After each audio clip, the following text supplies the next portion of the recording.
요한복음 19장 31절부터 42절까지 보도록 하겠습니다. 예수님께서 십자가에 못 박혀 돌아가신 것은 이제 금요일 오후였습니다. 유대인에게 있어서 안식일은 금요일 저녁부터 시작해서 토요일 저녁까지 이어집니다. 주님이 돌아가신 시점은 안식일을 준비하는 날이었고 동시에 6월절 행사가 이제 시작해야 하는 그런 시기였습니다. 일반적으로 건장한 남자의 경우 십자가에 못 박히면 대개는 사흘, 어떤 경우에는 일주일 만에 죽었다고 합니다. 로마인들의 관습은 이제 십자가 처형에 처해진 죄수는 숨이 넘어간 뒤에도 십자가를 그대로 십자가에 매달려 시체를 그대로 십자가에 매달아 놓았습니다. 날짐승들의 밥이 되게 했는데 이제 그 모습을 본 사람들이 보고서 이제 감히 죄를 짓지 못하도록 그렇게 경고하는 것이었습니다. 하지만 신명기의 모세 율법은 나무 위에 달린 시체를 당일로 끌어내려서 장사 지내지 않고 그대로 두는 것은 하나님의 땅을 더럽히는 것이었습니다. 게다가 유대인들에게 있어서 하루의 시작을 일출로부터 시작하는 것이 아니라 일몰로부터 계산하는 것이었기 때문에 십자가를 시체를 십자가 위에 방치한 채 거룩한 안식일과 6월절을 맞이할 수 없었던 것입니다. 만약에 시간이 조금이라도 지나간다면 안식일을 어기는 것이었고 십체를 접촉한 자는 6월절 만찬에 참여할 수 없었기 때문에, 그래서 유대 종교 지도자들은 총독 빌라도에게 유대인의 정결법으로 볼 때에 부정한 것으로 간주되던 이 시체를 치워주도록 요구했던 것입니다. 31절에 보면 이날은 준비일이라 유대인들은 그 안식일이 큰 날이므로 그 안식일에 시체들을 십자가에 두지 아니하려 하여 빌라도에게 그들의 다리를 꺾어 시체를 치워달라 하니, 당시 십자가 형틀에는 제 아래쪽에 조그마한 디딤대가 있었습니다. 그래서 못 박힌 죄수들이 그 디딤대를 딛고 서서 고통을 조금이나마 덜 수 있었고 사형수의 목숨이 생각보다 오래 갈 수 있었던 것이죠. 하지만 다리를 꺾어버리면 더 이상 그 디딤대를 지탱할 수 없었기 때문에, 발을 디딜 수 없었기 때문에 몸을 지탱할 수 없어서 아래쪽으로 몸이 처져서 가슴에 압박이 가중되어서 순식간에 질식을 하게 된다는 것입니다. 표현을 부드럽게 해서 다리를 꺾은 것이지 실제로 로마인들이 쇠방치나 몽둥이를 휘둘러서 다리뼈를 으스러뜨렸다고 그렇게 보면 됩니다. 예수님 옆에 두 강도는 그렇게 해서 이내 죽고 말았고, 예수님 차례가 되었을 때 이미 죽으신 것을 보고서 본문은 다리를 꺾지 아니했다라고 기록하고 있습니다. 32절 말씀에 보면 군인들이 가서 예수와 함께 못 박힌 첫째 사람과 또 그 다른 사람의 다리를 꺾고 예수께 이르러서는 이미 죽으신 것을 보고 다리를 꺾지 아니하고. 자, 말씀은 왜냐하면 이 일이 일어난 것은 그 뼈가 하나도 꺾이지 아니하리라 한 성경을 응하게 하려 함이라라고 그렇게 설명해 주고 있습니다. 그러니까 구약에 예언된 6월절 제물로 드려지는 양의 뼈는 하나라도 꺾이면 안 된다라는 말씀이 성취되었던 것이죠.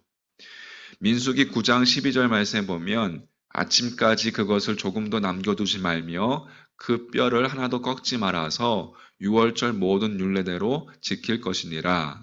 또 시편 34편 20절에 보면 그의 모든 뼈를 보호하시며 그 중에서 하나도 꺾이지 아니하도다.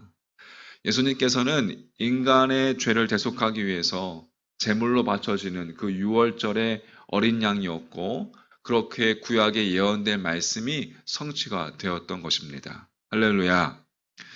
자, 이어서 37절 말씀에 오늘 보면 또 다른 성경에 그들이 그 찌린 자를 보리라 하였느니라 되어 있습니다.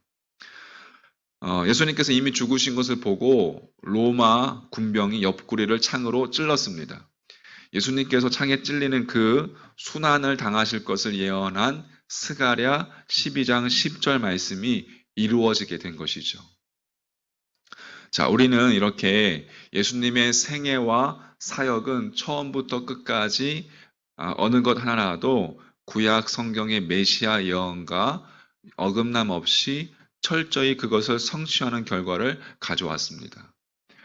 자, 오늘 우리들의 삶은 여러분 어떻습니까? 우리는 말씀을 이루는 삶을 여러분 살아가고 있습니까? 주님을 따라 간다면서 우리가 정말 하나님의 말씀대로 따라가고 있는지 한번 우리 돌아보고 하나님의 말씀 앞에 끝까지 순종할 수 있는 여러분과 저의 믿음이 되기를 주님의 이름으로 간절히 소망합니다. 두 번째, 예수님의 시체는 이제 아리마대 사람 요셉에 의해서 신속히 장사가 진행되었습니다. 아리마대 사람 요셉, 사내들인 공유의 의원이었고 상당한 부자였고 요한은 38절에 예수의 제자였으나 유대인이 두려워서 숨기고 있었다라고 그렇게 기록하고 있습니다. 38절 말씀에 보면 아리마대 사람 요셉은 예수의 제자이나 유대인이 두려워 그것을 숨기더니 돼 있어요. 자, 하지만 마가복음 15장에 보면 이 아리마대 사람 요셉이 당돌이 빌라도에게 시체를 달라고 합니다. 당돌이라는 단어는 위험을 무릅쓰고 용감하게 이렇게 여러분 해석할 수 있습니다. 빌라도에게 나아가서 예수의 시체를 구했다는 뜻으로 파악할 수 있는데 그것은 예수님을 위해서 정말 목숨을 버리겠다라고 장담했던 그 제자들이 모두 도망쳐 버린 상태에서 담대하고 용기 있게 예수의 시신을 거두어서 정성을 다해서 새 무덤, 이제 자신을 위해서 준비해 두었던 그 새 무덤에 장사 지내드린 것이죠. 아리마대 사람 요셉과 더불어서 여러분 예전에 밤중에 예수님을 찾아왔던 사내들인 의원이 있습니다. 누구죠? 니고데모. 니고데모도 예수님의 장례에 필요한 값비싼 향품과 또 세마포를 가져다가 유대인의 관습대로 예수님의 장사에 동참을 하게 됩니다. 39절, 40절 말씀. 일찍이 예수께 밤에 찾아왔던 니고데모도 모략과 침향 섞은 것을 100리트라쯤 가지고 온지라. 이에 예수의 시체를 가져다가 유대인의 장례법대로 그 향품과 함께 세마포로 쌌더라.